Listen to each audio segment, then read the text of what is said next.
The Lord be with you. And also with you. Thank you all for being here this morning.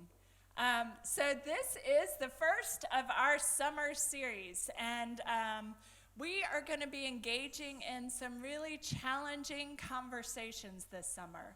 And so to give ourselves some practice and some skills to be able to engage in those challenging conversations, the Mcleods have very graciously offered their expertise and experience to share with us some about what it takes to practice deep listening. So this Sunday, that's what we are going to be focusing on, is deep listening, and then we're going to be reminding ourselves in the coming weeks of those skills that we have acquired this morning that we need to continue practicing as we engage in challenging conversations. So please join me in welcoming Linda and Lewis Mcleod.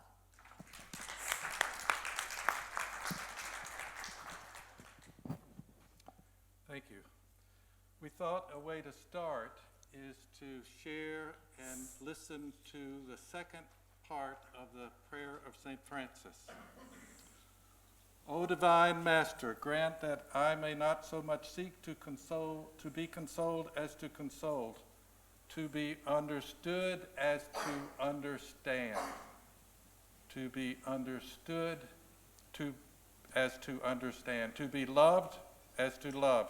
For it is giving that we receive, it is pardoning that we are pardoned, it is in dying that we are born to eternal life. And for our purposes, we want to underline not as much to be understood as to understand. That's the goal for deep listening. So what we're going to do today is talk about what keeps us from being able to listen, and get some background about that, about what does the brain have to do with that, and why is it so hard for us to do that. And most of us know how hard it is to do that, so we're going to put some stuff to that, and then also give you some tips on how to begin to be more curious rather than defensive with your listening, because that's what we tend to do when we're listening to somebody who, even if it's not an opposing view, we tend to get on the defense. So we're going to talk about that. Then we'll do an experiential exercise to help you with that, putting some of those things in place. So first I want a video. I need the thing to go. Oh, okay. So we're going to share with you a video that will demonstrate to you all. You know what, when you get into talking, we'll say something to somebody and then they have a comeback or they have something to add, and we tend to go back and forth. But we call that conversation, but we don't really listen too much or don't get what the purpose is of the other. So I want to share with you this video just to let you see what we tend to get into as folks.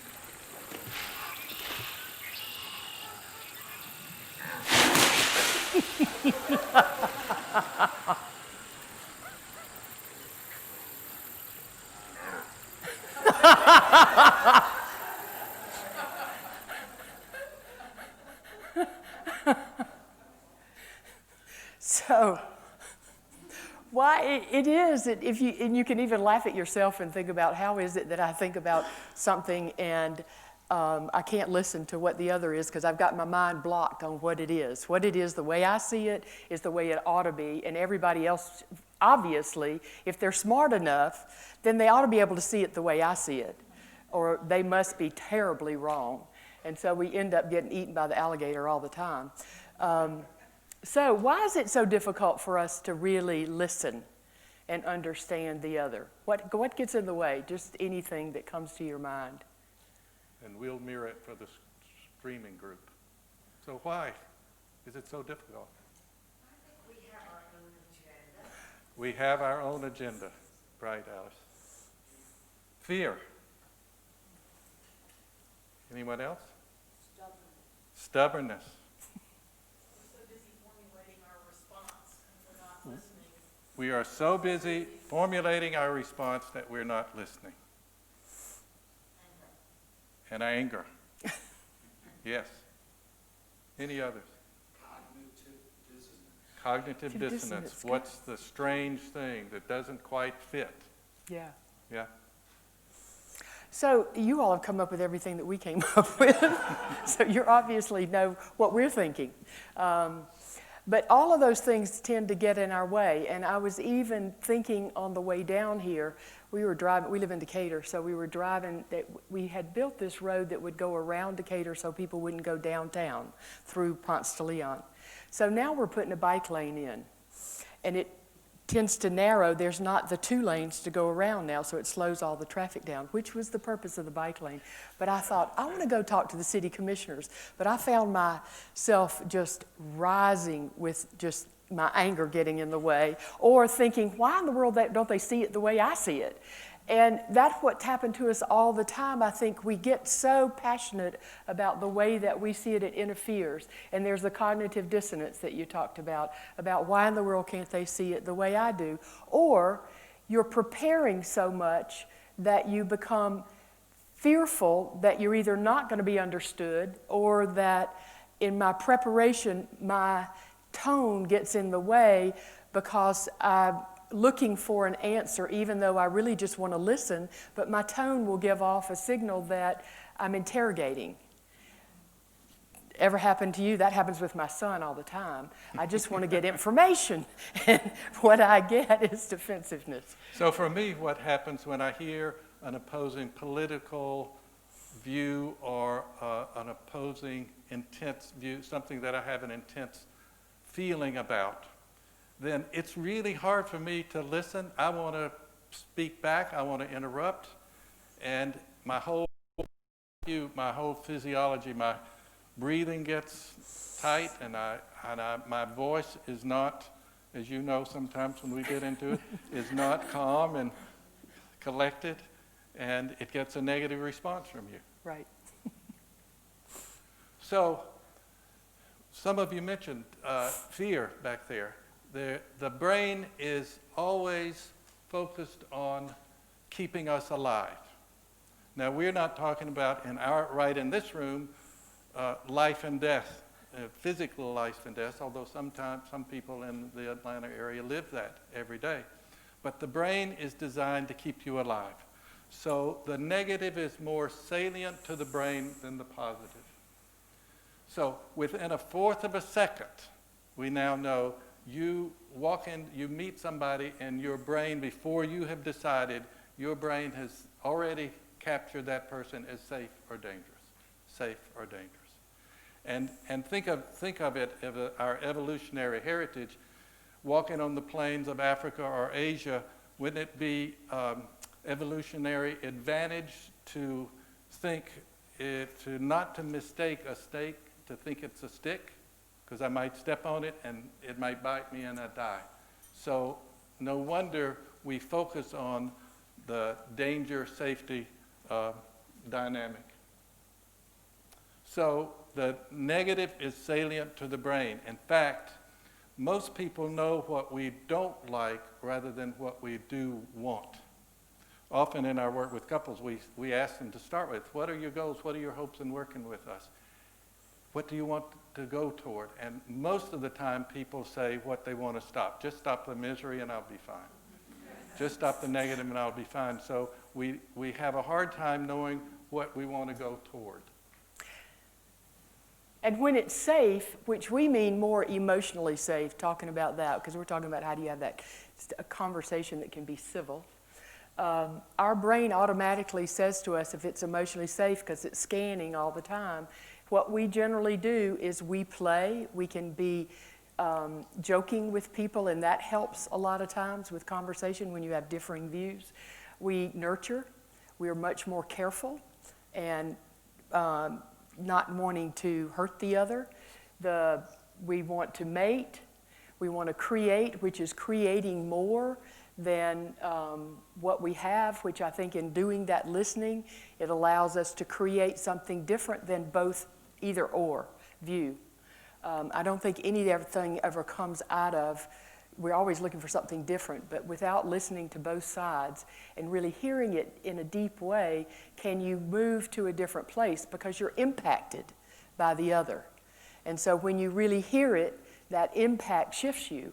And so it shifts you to a different place in terms of your stance. Also, we tend to do our best work when we're feeling emotionally safe. People will say, well, I do better under pressure, but that's a little bit different than when you're and some pressure can be different. I'll say there's different, a deadline might be good, but pressure that's really bearing down on you to do a certain way or whatever is not feeling very emotionally safe. So our challenge this month as we have this courageous conversations is how do we make them safe for each person in the conversation to feel heard and understood and validated too, which doesn't mean that you agree. We'll talk about this in a minute, but it means that you have some sense of what it's like to feel like, to think like the other person. So in the presence of emotional danger, when it's dangerous, your brain will react and protect you by fight, flee. Those are the two people talk about the stress reactions, but there are others too. Hide, freeze, submit, and females befriend. We guys don't tend to do that. We tend to isolate more when we're threatened. So when I'm hearing an opposing view, somebody who has a perspective on an issue or a concern or a life issue that's different from mine, I'm likely to move into fight, which is I often do. Sometimes I withdraw. There's a home in our neighborhood that has a Confederate flag, or the Georgia flag with the old flag with the Confederate stars and bars on it. And I've been meaning to go in and just talk with the guy. I met him on the street once, but I've been meaning to go in just to listen to him, and I've hesitated to do. So that's kind of my flee response, because I anticipate it's likely to be a tense conversation. I want to say one more thing about that. Your brain is determining is it safe or is it dangerous, but you'll feel it physiologically first. And we don't notice that. We notice what's in our head. And so it's beginning to pay attention to your body, because if you're going to listen to someone who has a very different opinion than you do, your physiology is going to shift, which sends a message up to your brain so quickly about tighten down or freeze, and so immediately your body posture or whatever is going to say things that the other person better get ready to protect. So all of that are things that can begin to remind you about how is it that I create the safety, not just for myself, but for the person that I'm talking with, because you're certainly not going to get back from them what you're wanting to hear, or to be able to let them speak in a manner that's much more engaging than protective, so that you can really hear where they stand. So a lot of this, when Lewis was saying that it takes 1/4 of a second and we make a decision about whether something's safe or dangerous. So I wanted to talk about the assumptions that we carry in our head. And a lot of times it's the story that we make up in our head.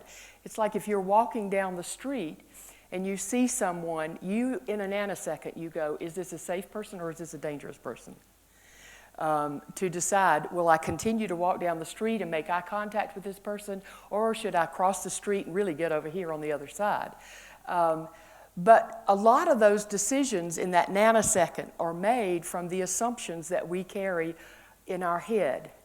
And those assumptions are made up from the experiences that we have in our life, from the time that we are born all the way up. And also the messages that we receive. Just think about the messages you got as a kid about who was okay to be around and who wasn't, or what to listen to and what to not to listen to. And all that's stored up here. And so it is part of that whole scanning that your brain is doing constantly to say, is it safe or is it dangerous? The unfortunate thing is those stories we make up get in our way because we make them up and then we think that's the way it is. That person is like that. We were going to do an exercise in here today, but we decided we wouldn't have enough time. But anyway, we looked at these pictures yesterday of different kinds of people. And I went, because I've done this before with folks, and you make a decision, you can see one thing about a person and you say, I know everything about that person. And then you have blocked your ability to even have an opportunity to say who they might be or what it is that they might be about or how you might begin to create a relationship with this person. So paying attention to and beginning to know what are some of those assumptions and notice this, all of us have this person back here that talks to us, and it's that conversation that's continually going on, and it's paying attention to what are those things saying, what's that person saying to me back there. And So it's without part of what will thinking help you about listen. So without thinking about it, if I'm not intentional about it, I'm likely to assume that somebody looks like me is better than somebody that doesn't. Somebody that has my faith history is better than somebody, if I don't think about it.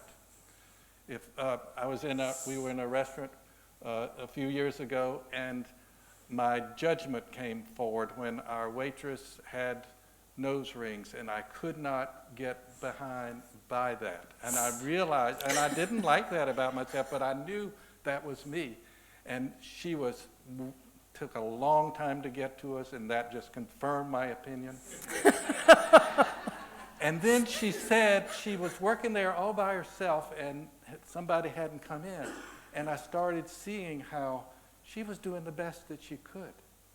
And when she brought the check over, something had changed in me, and I said to her, "You really are amazing."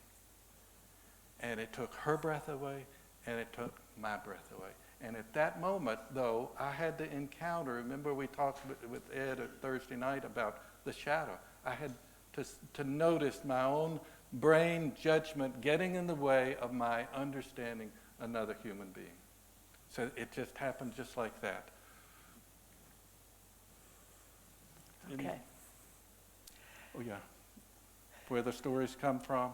Yeah, I mean, our history has a lot to do with that. And I mean, you can just think about yourself and where some of the things that you carry inside of you and how that influences the way that you see the world.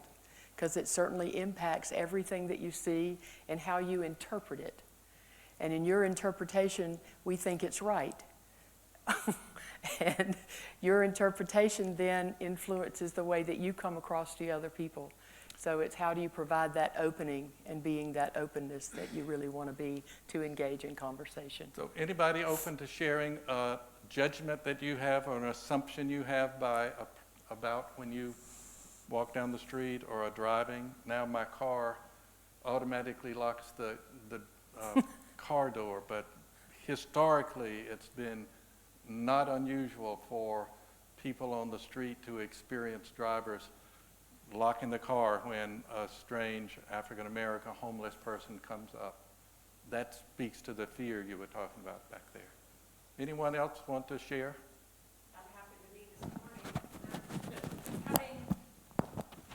I'm coming off the freeway onto North Avenue, and there's the homeless man standing there with a sign. And immediately I thought about locking my door, and then I pulled past him so I didn't have to sit at the stop sign and look at him.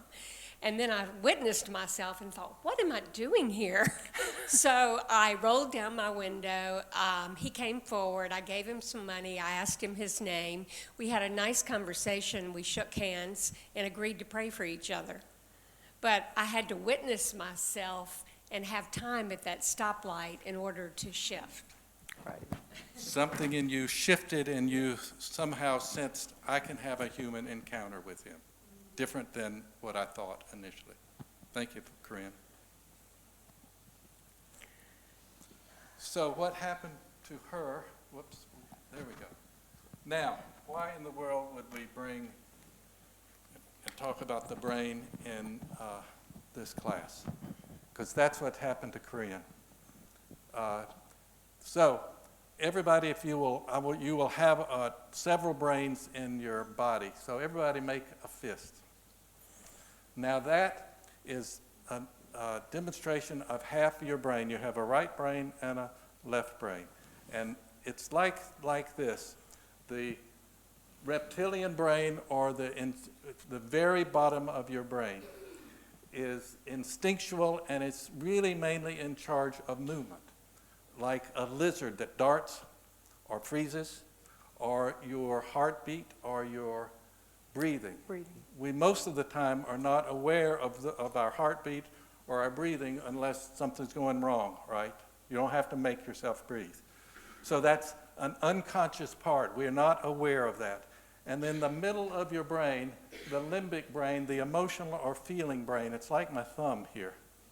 And it is where most of the feeling neurotransmitters are in the brain. Now, this is a very simple demonstration, but it can help us understand what's happening when we move into those fear, judgment situations.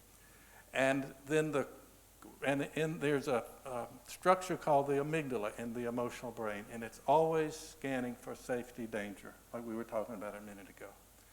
And then wrapping over your brain is all of your fingers like that is the cortex. And so see how it touches all the parts of the brain. But there are more neural transmitters from the amygdala, or more neural pathways from the amygdala up to the cortex than the cortex down. Most of us think we're making rational decisions. But what happened to you, what happened to me in judging that person was just like in an instant that we didn't think about it. Then you had this, a moment that you could see yourself, and that changed everything. So that seeing yourself in the moment is part of your prefrontal cortex. Thank God we can do that. We can stop ourselves from this instinctual part of us that is just going to keep us in our own group, in our own collective, and not help us move to the other. And in your amygdala it keeps record of all of the intense negative feelings that you've ever had. So it's like you're seeing the man, or Lewis seeing the waitress that we had, is that the intensity of the feeling seems as though it's just about that. But if you go back to the assumptions and think about what you carry inside of you, your experiences or the messages that you've gotten from before. So that intensity is about not only that's in front of you, but everything else. So it goes real deep, real fast. And so the intensity is so great, and then you point your finger and says, all about them. It's all about that person, but it really is about the intensity of everything that you've experienced over time. Now, we don't have a reaction to everything that we encounter, but those things that have been intense for you and the feelings that you've had as you've come through the years and grown up, and the messages really do impact your reaction or your reactivity to those things, where it makes it difficult to engage the cortex. So that instinctual reaction of it's safe, dangerous, that happens in a fourth of a second is very difficult to change. I've read a lot of research, and in my own life, how it's changed is having an interaction. You ask him his name. That humanized him, that helped you with that interaction. Having a meal, engaged in a project, working with faiths or people that are not like us, is one of the ways that then you begin to change the brain and develop some understanding of the stranger, the other who is not you, who's not like you. So, you want to read this? Yeah, we've shared this before with the group, but this is by Henry Nouwen, and it's listening as spiritual hospitality, which says a lot about what we've been talking about so far. To listen is very hard because it asks of us so much interior stability that we no longer need to prove ourselves by speeches, arguments, statements, or declarations. True listeners no longer have an inner need to make their presence known. They're free to receive, to welcome, to accept. Listening is much more than allowing another to talk while waiting for a chance to respond. Listening is paying full attention to others and welcoming them into our very beings. The beauty of listening is that those who are listening to start feeling accepted. They start taking their words more seriously and discovering our own true self, their own true selves. Of spiritual hospitality by which you invite strangers to become friends and to get to know their inner selves more fully and even to dare to be silent with you.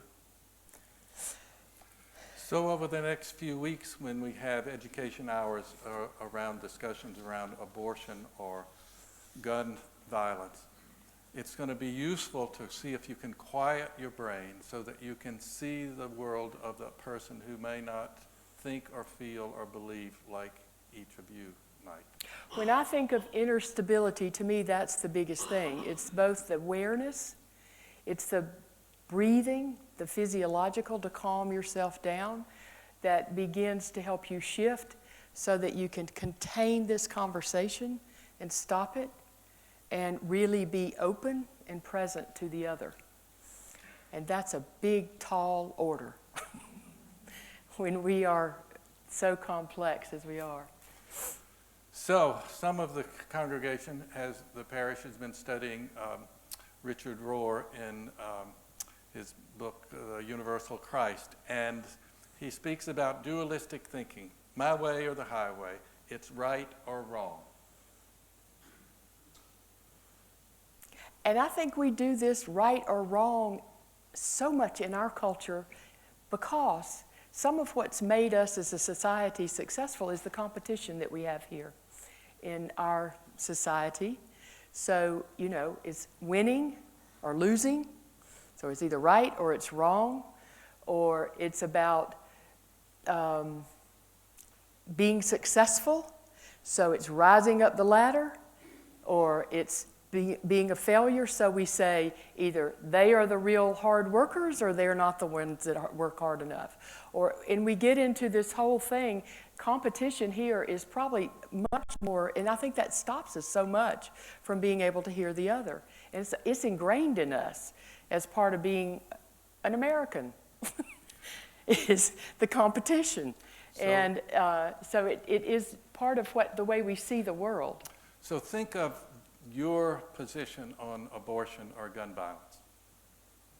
Your brain literally will help you soak in stimuli or words or written literature that substantiates that, and it will ignore the other side.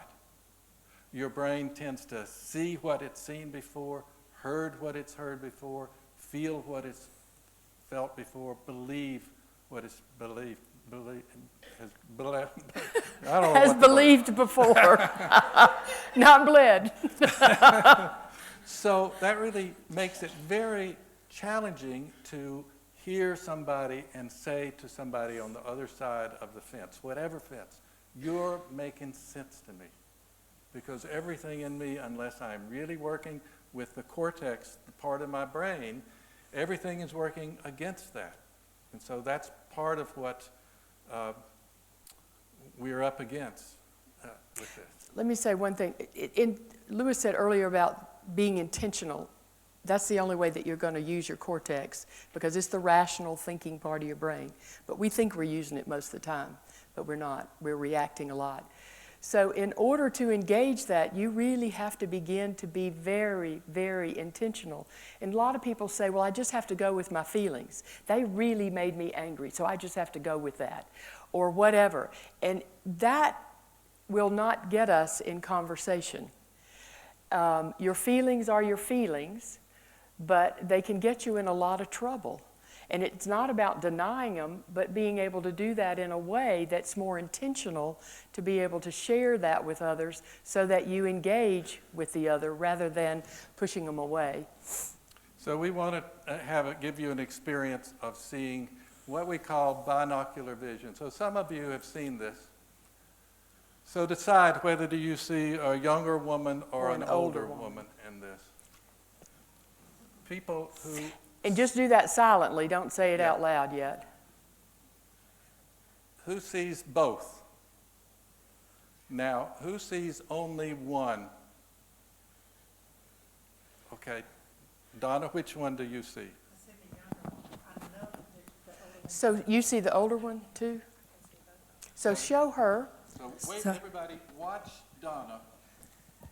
Watch Donna for what we call the moment of validation, when she sees the other side. And Susan's going to show her. This is the nose of the older woman and her mouth. Yes. There we go. That's the moment of validation.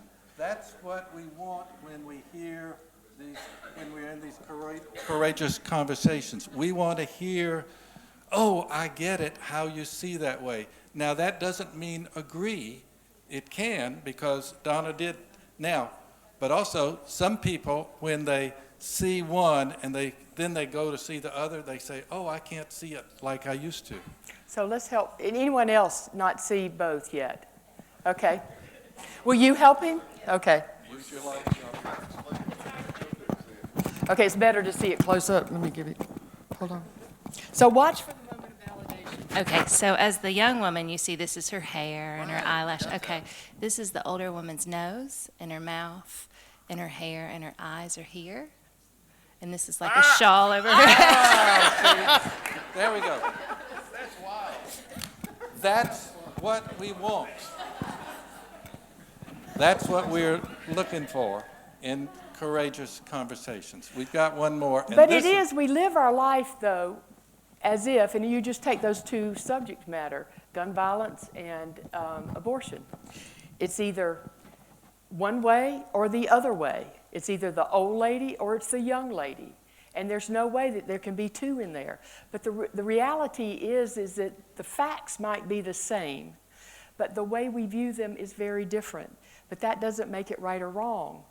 So sometimes I listen to Fox News and MSNBC so I can begin to have this binocular vision. We have another one we just want to show you, because this one is strange to me. You So see what do you see? You see rabbits, duck and a a rabbit. duck and a rabbit. This is a duck and a rabbit, depends on how you see it. Does everyone see the duck and the rabbit? Who doesn't? You do? Okay. There is a saying, we see the world not as it is, but as we are. I'll repeat that. We see the world not as it is, but as we are. Whoops. So, somewhere beyond right and wrong, there is a garden. I'll meet you there. That's what we're wanting to do in the next weeks as we continue these discussions. So we're going to be talking about successful civil Let me just conversations. confirm, we've ended quarter till? Yep. That's right? Okay. Thank you. So civil conversations, being able to speak with another who has an opposing view, it's going to take not what we're accustomed to in saying conversation, which is one person speaks, the other one's preparing their comeback and they speak. Or we listen to what it is that is in common or that we disagree with and prepare so that we can extend the conversation and continue the conversation. In order to really have a civil conversation, you've got to decide who's going to be the speaker and who's going to be the listener. If you got two speakers at the same time, you get no one hears anything. But we do that, and it's try to overtalk. That's why it drives me crazy with some of the news shows, to overtalk the other one to see if we can overtake them, and if we do, then we're the success. So we're going to talk about how we do this and what's the responsibility of the speaker and what's the responsibility of the listener, because they both have responsibility in order to really have a dialogue that moves you to deeper understanding and listening. So if I am the speaker, I want to approach the situation, the listener, in a calm manner. When I am tense and I pick up on it. and then she reacts back now. So I have a lot more control over her reaction than I know. Because if I can approach her in a calm manner, Which is not just a calm manner, it's not just it's your voice tone. And most of the time, if we're wanting to connect or approach someone who might have something different, there's fear in our voice. anybody besides me, edge in your voice? It took me a while, and then Linda educated me about that. So that edge will keep you from having a responsive listener. And then what you want to continue to do is describe your experience, your view of the topic, not I think that you, and talk about the other person's view. So I think that you are crazy. Many people, if they get the speaker position, it's like I've got the stage. So now I can tell you everything that's wrong with your side. It's not the case. What you're wanting is to provide an opening for the other to see you, to see how you see it. So you have to talk about yourself and what your experience is, what you're feeling, the impact it has on you. Otherwise, they don't know you. They just know your defense against them. So it's staying focused on how, and it's using I statements, but a lot of times people say, well, I think that you. To focus on your world, we won't have time for the experiment we were going to do, but we have worlds up here that if you'd like, you can take one. We've got one for everybody. You can just pass them around, that's fine. For you to just remember when you're sharing on your world, and when you're the listener, you sit on your world. And even though it's the same world, you're sharing your perspective of the world. It's the same thing, but you're sharing, how is it that I see this? And in order to really, for the listener to hear it, if they don't stop their world, you can't hear. You're still viewing it through your own lens and then filtering it through your own experience rather than really hearing. So the listener's got to put their perception of the topic on hold. That's not easy. It really takes getting yourself, it's preparation, it's intentional, it's really taking some breaths, calming yourself down, and being able to say, I'm ready to listen to you, so that you can intentionally put aside what your side is to be able to be available for the other. So approach with curiosity. When I shifted some judgment to curiosity to that woman that was waiting on us, everything turned. My world changed, her world changed. We connected. So curiosity instead of judgment. Think there's something about the other side makes sense, and my job is to understand that person. An open posture like this is probably not going to Get you too far. welcoming. When we work with couples, we work all the time with having them have both feet on the floor and their arms open. That really makes a difference in how we are received. And then we say contain your emotional reaction and your facial reaction, because I can see people's facial reaction, and I'm like, your speaker is going to respond to your facial. People roll their eyes. Oh my God! This may be the most. And it's like that's not very inviting to continue speaking. If you get that reaction, you move to defensiveness. This is the most difficult part of communication. People call us all the time, couples say, we have communication problems. No, we have listening problems. And to listen means to stop all that stuff in my head. We were doing a workshop in China a number of years ago, and we were talking about this process. And our guide said the two words in the Chinese philosophy, Taoism, the two symbols that mean present, being present, or doing nothing, the two symbols.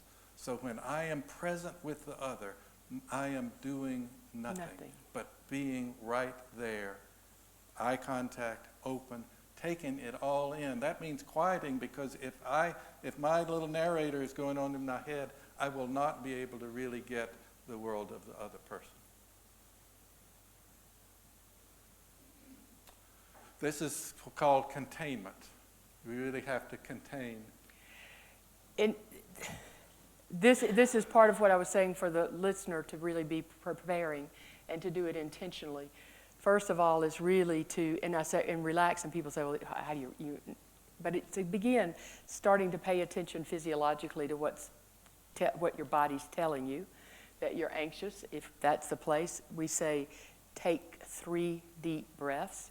What your mother said, count to 10, really does matter.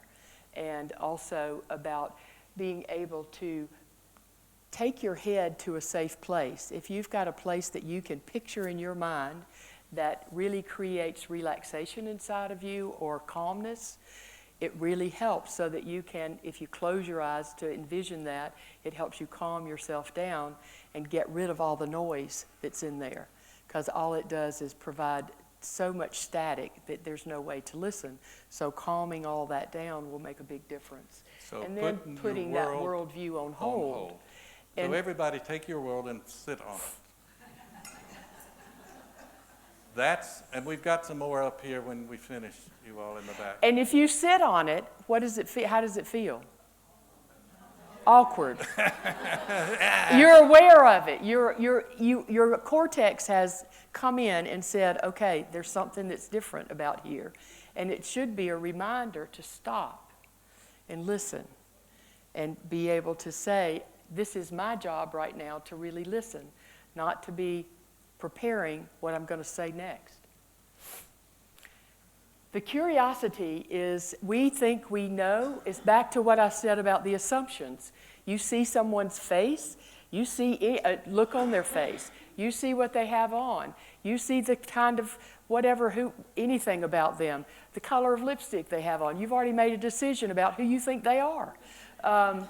It's amazing. And so then it stops the curiosity and being curious. I really want to learn about how you think, how you see, how you feel will make a big difference instead of being certain that you know the other.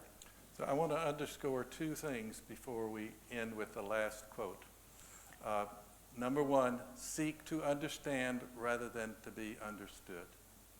Number 2, remember this experience of validation. Oh, I see it. I get it. I can see it with binocular vision. I can see both sides of it. So we want to end with this quote from Carl Rogers. When a person realizes she has been deeply heard, her eyes moisten. I think in some real sense she is weeping with joy. It is though she were saying, thank God, somebody heard me. Somebody knows what it's like to be me. And that is an amazing spiritual connective experience. So, questions, and then... We've got 1 minute. So, instead of taking questions, I want 3 minutes. 3 minutes, okay, great. So, Okay, great. I wanted to say a few things about, as we move forward, we've got a handout that we wanted to give you to think about what your passion is about the subject matter that we're going to be talking about over the next couple of weeks. And what we've learned is that in order to really, I'm going to go back to the speaker and the receiver and the listener, is that in order to really be able to talk more about your passion, it helps the listener if you can talk about your own history. Where does that passion come from? How did I come to this place that I have this opinion about this? It makes you real in front of them. The other thing is, what about my view of how I see things concerns me? Because we can have concerns about the way that I view things. It begins to share that I have even begun to think about the other side. And then the third thing is, what is it that draws me toward the opposite view? Or whatever that makes sense to me about the opposite view. So if you even took abortion, what is it that makes sense about the pro-life? Or what is it that makes sense about people who are for abortion? Pro-choice. So either way, how is it that you begin to look at both sides and begin to see what are some of those things I see in there that make sense to me of the opposite view, and what of the things about my own view do I have some concerns about? It helps the listener begin to know you. Then they can have compassion, and then they can begin to really go even deeper to understand and know you and your thoughts which then creates that connection. And when you get that connection, then you can't go back so sternly to where you are. It doesn't take away your belief. It doesn't make you change the way you see it or the way your opinion, but it softens that for an opening to be connected with someone who sees things differently. Yes, Bob? When is it appropriate for the speaker and listener to switch roles? When is it appropriate for the speaker and listener to switch roles? That's a great question. Bob, for you, I would just let Jane go on. But you'll see Ed with this in the next few weeks. One way, I think, is when you can really kind of summarize what you've heard and say, I really get you, and I understand you, and the part of what you're saying that I understand is. Okay? So that means you've really gotten some of them. And it is the speaker's responsibility as well, which we didn't put up there, is to do short statements that your partner can hear and to limit, because a lot of times if we get the opportunity to be the speaker, we're just going to take over. It is doing short sentences so that you can allow the listener to then summarize what they've heard. And that, if they summarize it, it not only allows them to take it in, but gives you a mirror of yourself about what you've said to say, is this what I wanted you to hear? So there's a value in both of that. So, and the other thing I'm going to say to you, Bob, we have a pause button, and you can say, let me make sure I've gotten what you've said so far. So that's our time for today, and we'll continue next week at 9 o'clock here for education.